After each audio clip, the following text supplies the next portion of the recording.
Olá, gente, mais um vídeo aqui para o canal. Hoje um vídeo bem complexo, que é sobre orações condicionais. O que seriam orações condicionais? E geralmente, falando assim bem simples, são aquelas orações que você encontra, por exemplo, na Bíblia com a partícula se, o se, né? Se, ali fazendo a função na oração condicional ali. E aí você vê a conjunção ali fazendo uma ligação nas orações, introduzindo ali com a ideia do se por acaso, se eu for, se vocês forem. Então, em grego, nós temos que as orações condicionais gregas elas podem ser convenientemente divididas em quatro classes. Essa condição ela é dividida em quatro classes. Dependendo da classe que essa condição esteja, ela tem um sentido de realidade, ou um sentido de hipótese, ou um sentido de que aquilo não vai dar em nada. É como se diz, é só história fiada. Então, dividida em quatro classes diferenciadas pela maneira com que o falante encara a realidade. É o que eu acabei de explicar, a contingência ou a irrealidade da ação ou estado que descreve.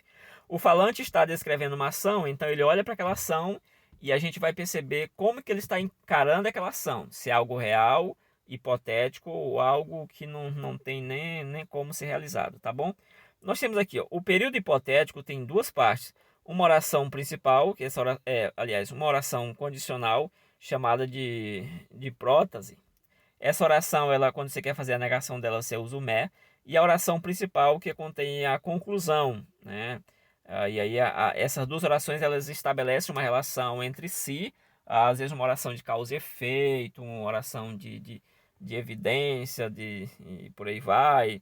Ou então de equivalência, tá? Mas aí já é outra questão. E aí nós temos aqui a oração principal, contém a conclusão, ela é chamada de apódose. No caso aí, se você quiser fazer a negação dela, você usa o uk. Se quiser fazer uma diferença entre essas duas partículas, né, de negação, o u, no caso aqui o u e o mé, o u seria uma negativa mesmo, e o mé seria uma rejeição, negar por rejeição, né? Mas em linhas gerais eles são praticamente parecidos. Nós temos aqui outra observação. Os períodos hipotéticos podem ser divididos em quatro classes ou modos, é o que a gente acabou de falar em cima, em harmonia com seus principais padrões de estrutura.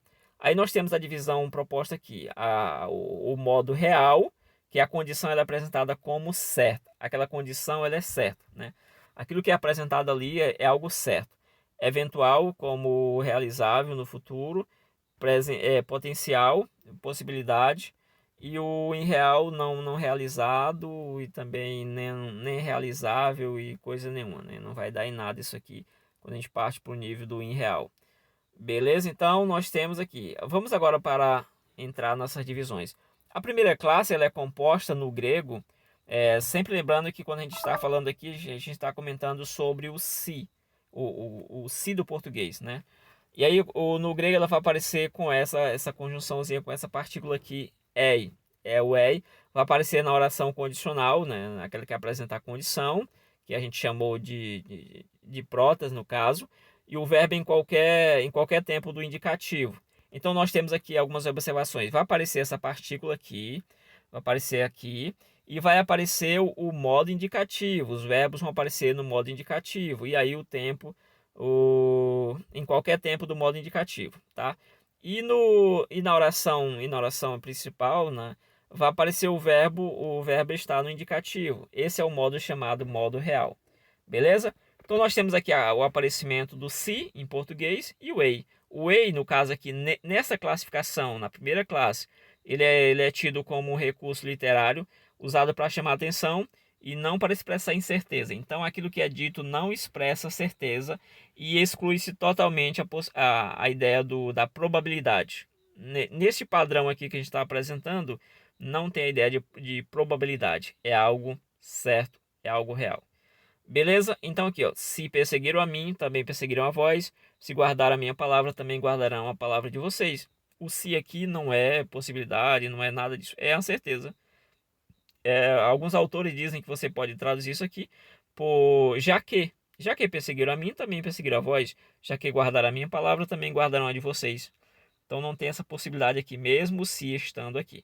Então, se você é do falante de língua portuguesa e você não é um bestiário aí da vida, um bestiário, sei lá, o autor aí, esses grandes, o bestiário, um gramático, você pode se atrapalhar no uso do se no português relacionado ao sentido que o texto quer passar, tá bom?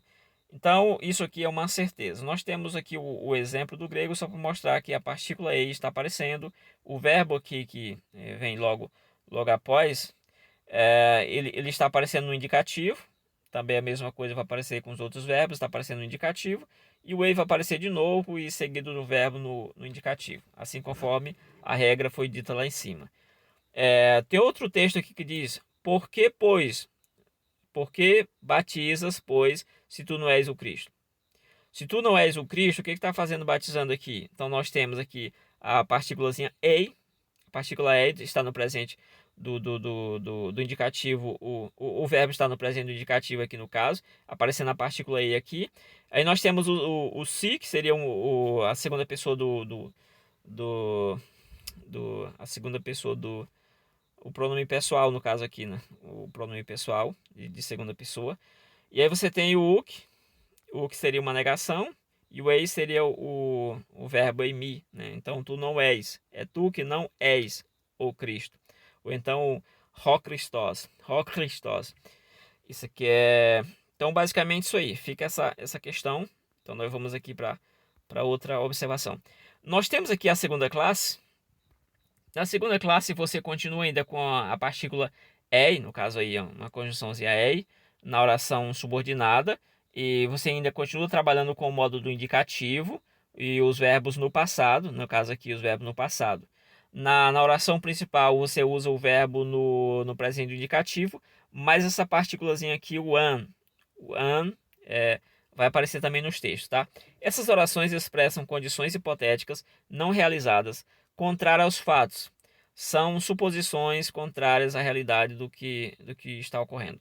Se vocês fossem do mundo, o mundo os amaria, mas vocês não são do mundo, então, pelo contrário, e tal e tal. Esse texto demonstra que os discípulos não são do mundo, que não. Apesar de ser uma hipótese, né? Se vocês fossem, é uma hipótese, mas ela não condiz com a realidade do que é tratado, porque Jesus disse: eu os tirei de lá, por isso que o mundo não ama vocês, tá? Então, o falante não está encarando como algo que está condizendo com a realidade, tá bom? Isso é importante. Aqui está o texto. Também vem o verbo aqui também no emi, o indicativo, né? No imperfeito, no caso aqui, também seguindo o an está em verde aqui, vem aqui no meio, né? Depois de rocosmos, rocosmo por aí você tem o an e aí vai. Como não é objetivo analisar as orações aqui, isso é um trabalho muito complexo, então tá só aí a estrutura em si das classes, né? Estamos na segunda classe. Se o senhor estivesse aqui, o meu irmão não teria morrido, tá? Ou seja, a realidade é que o meu irmão morreu. Essa é a realidade dos fatos. O que está sendo apresentado é: meu irmão morreu. Mas se o senhor estivesse aqui, meu irmão não teria morrido. Mas a realidade é que meu irmão morreu nesse caso aqui. Então aqui seria uma hipótese se ele estivesse aqui, sim, ele poderia estar. Mas a realidade é que ele não estava. Então isso foge totalmente da realidade. Beleza, nós temos aqui a terceira classe, que seria: utiliza uma conjunção EAN. A gente já largou aquela conjunçãozinha lá, o EI. Então agora vamos para outra conjunção da terceira classe, que aqui o negócio já vai começar. Essa mesma conjunção vai produzir o mesmo si que a gente vem comentando. Então são duas conjunções aqui que vamos trabalhar nesse sentido, duas partículas aqui. Ou seu equivalente, tá? Parece com o verbo no subjuntivo, na oração subordinada, na principal. O verbo pode estar em qualquer tempo verbal de qualquer modo, tá? Então, ele pode aparecer aqui em qualquer modo. Ele pode aparecer, o verbo pode estar em qualquer tempo verbal de qualquer modo. Então, aqui já é bem complicada aqui a situação. Vamos ver aqui. As orações expressam condições apresentadas como realizáveis ou prováveis no futuro. Aqui estamos trabalhando no subjuntivo, né, que é um modo que começa a expressar a possibilidade, já não é algo tão certo e tal e tal. Aqui e ali, né, com suas exceções, tudo tem as exceções. mas aqui você já tem essa ideia. Ó, nós temos aqui, Senhor, se quiser, pode me purificar. Então, nós estamos trabalhando aqui no subjuntivo, um modo que apresenta um nível de certeza já baixo, né? Então, as orações expressam condições apresentadas como realizáveis ou prováveis no futuro pela pessoa que fala. Então, na visão do leproso, isso aqui é possível de ser realizado lá no futuro, né? É possível de ser realizado, pode ser realizado, é provável, né? É melhor trocar possível por provável. Beleza? Então nós temos aqui. Aí nós temos o texto grego aqui, Kyrie. Nós temos o Kyrie, que seria um chamamento vocativo, e o ean, que seria aqui a partícula que produz esse si, que está aqui na frente antes do quiser. E aí o verbo, o verbo aqui, o verbo teles, ele está aparecendo aqui no presente do subjuntivo, né? E aí vem outro verbo aqui também no presente do indicativo, tal. Apareceu isso aqui no indicativo. Se quiser, a questão é se você quiser. Agora, se poder, você pode, mas se você quiser, vamos lá. Nós temos aqui, se eu não lavar, você não terá parte comigo. É a parte que Jesus quer lavar os pés de Pedro, né? E aí aparece o Ean mais o Man, né? E aparece o que lá fazendo outra negação.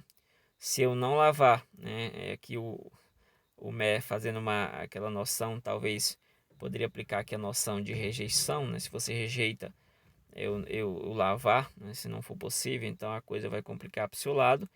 E aqui está mais aqui um exemplo dessa questão. Ah, que mostra a realidade como realizável ou provável no futuro. Tá?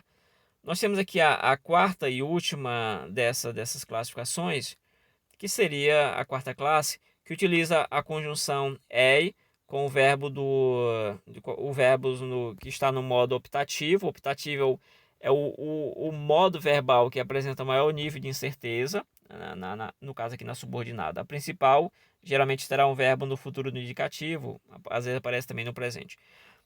Nós temos aqui essas orações, elas extremamente raras no Novo Testamento, elas expressam possibilidade muitíssimo remota ou suposições hipotéticas. Então ela aqui já realmente já cai para o nível mais da suposição. Mas, o texto de Pedro, né? Mas, mesmo que venha a sofrer por causa da justiça, vocês são bem-aventurados. O autor aqui não está vendo os irmãos sofrendo, ele não está tendo a visão que eles vão sofrer, mas se por acaso vocês vierem a sofrer, vocês são bem-aventurados. O Macarioi, que seria um plural aqui, por isso que dá bem-aventurados. Tá? Nós temos aqui a presença assim, do ei aqui, né?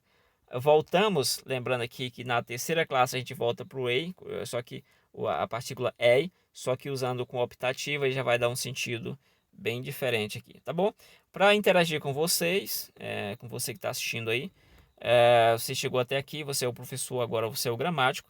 Nós temos dois textos aqui, não vou nem ler esses textos, mas vou deixar um é da Almeida, revista atualizada, né, ou da Nova Almeida, também na atualizada é a mesma coisa, que diz "e quando eu for", você pode ler aqui. Outro texto é da Corrigida, que diz "e se eu for". Então nós temos aqui um texto que a olho nu no português aqui, se você não for um gramático aí do português, um bichão, você já vai encontrar uma dificuldade aqui, e essas versões vão estar dizendo coisas absurdamente diferentes. Quando eu for é diferente de se eu for, né? E aí como que a gente resolve essas questões aqui? A gente usa a mesma técnica lá das quatro classes, ou a gente vai trabalhar outras técnicas para resolver esse BO aqui, tá? Então deixo aí para vocês, deixe nos comentários se chegou até aqui, resolva esse problema aí e deixe nos comentários aí a sua visão sobre isso aqui. Ou, e aqui está o texto, né? Aqui nós temos o EAN. O EAN está aqui, ó. Tá? Uma coisa que você tem que ter cuidado é que nem todo texto que você encontrar essas conjunções, essas partículas aí, o EI ou então EAN, elas estão dentro do campo das condicionais. Muitas vezes elas não estão, elas estão em outros campos aí. E aí realmente você tem que verificar isso aí com cuidado para saber. Beleza? Ou será se a gente tem que recorrer às orações temporais? A ideia do quando, né? O EAN como quando é uma ação que vai se realizar no futuro, né? Apontando para o futuro. quando eu for vos preparar lugar. Então, como que se resolve essa questãozinha aí? Deixe nos comentários que a gente agradece esse bate-papo, a gente vai comentando, vai batendo papo aí, beleza? Obrigado por ter chegado até aqui, desejo um excelente estudo e obrigado realmente aí, resolva aí esse probleminha aí.